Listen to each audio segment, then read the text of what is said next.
Hello friends, welcome back to Vanitha Samayal. இன்றைக்கி நம்ம வனிதா சமையலில் நம்ம என்ன செய்ய போகிறோன்னா, இட்லி தோசைக்கு சூப்பரான ஒரு சைட் டிஷ் தான் செய்ய போகிறோம். அசத்தலான இந்த சட்னி நம்ம எப்படி செய்ய போகிறோன்றதை நம்ம பார்க்கலாம்.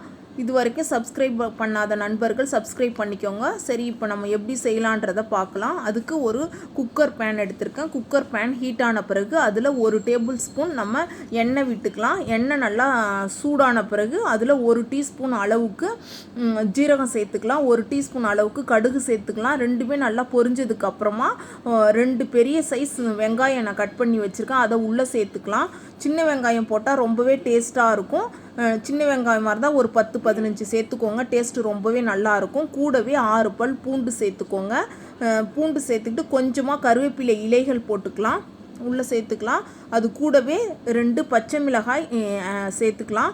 அது கூடவே 2 வரமிளகாய் சேர்த்துக்கலாம். காரத்துக்கு இது தாங்க டேஸ்ட்டு. ரெண்டும் சேரக்குள்ளே ரொம்பவே வாசனையாகவும் டேஸ்ட்டும் நல்லாயிருக்கும்.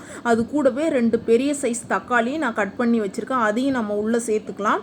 இந்த சட்னிக்கு தேவையான அளவும் நம்ம உப்பு சேர்த்துக்கலாம். இப்போது இதில் 1/4 கப் அளவுக்கு தண்ணி உள்ளே சேர்த்துக்கோங்க. சேர்த்து 2 நிமிஷம் நல்லா கலந்து விட்டுக்கோங்க. கொஞ்சம் லைட்டாக சாஃப்ட் ஆகட்டும். தண்ணியை லேசாக கொதித்ததும் இப்போது நம்ம 1/4 கிலோ கத்திரிக்காய் நல்லா நீளமாக கட் பண்ணி உப்பு தண்ணியில் நல்லா போட்டு வச்சுருக்கேன். கூடவே ஒரு மீடியம் சைஸ் உருளைக்கிழங்கும் தோல் நீக்கி கட் பண்ணி வச்சுருக்கேன். இப்போ உருளைக்கிழங்கும் கத்திரிக்காயும் நம்ம தண்ணியை வடிகட்டிட்டு உள்ளே சேர்த்துக்கலாம். நம்ம உப்பு தண்ணியில் போட்டு வைக்கும்போது கலர் மாறாமல் இருக்கும், அதுக்காக தான் உப்பு தண்ணியில் போட்டு வைக்கிறோம். இந்த கத்திரிக்காய் சட்னியில் உருளைக்கிழங்கு சேர்க்கும்போது டேஸ்ட்டு ரொம்பவே நல்லாயிருக்கும். கூடவே நம்ம எல்லாத்தையும் நல்லா ஒரு கலந்து விட்டுக்கலாம். கலந்து விட்டுக்கிட்டு 1/2 கப் அளவுக்கு நம்ம தண்ணி உள்ளே சேர்த்துக்கலாம்.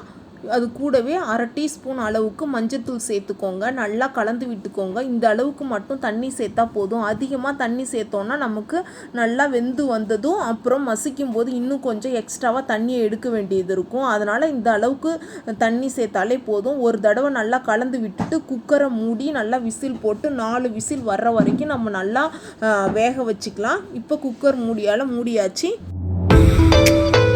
இப்போ 4 விசில் வந்துச்சு, ஸ்டீம்லாம் நின்றுடுச்சு. இப்போ நம்ம குக்கரை ஓப்பன் பண்ணி பார்க்கலாம்.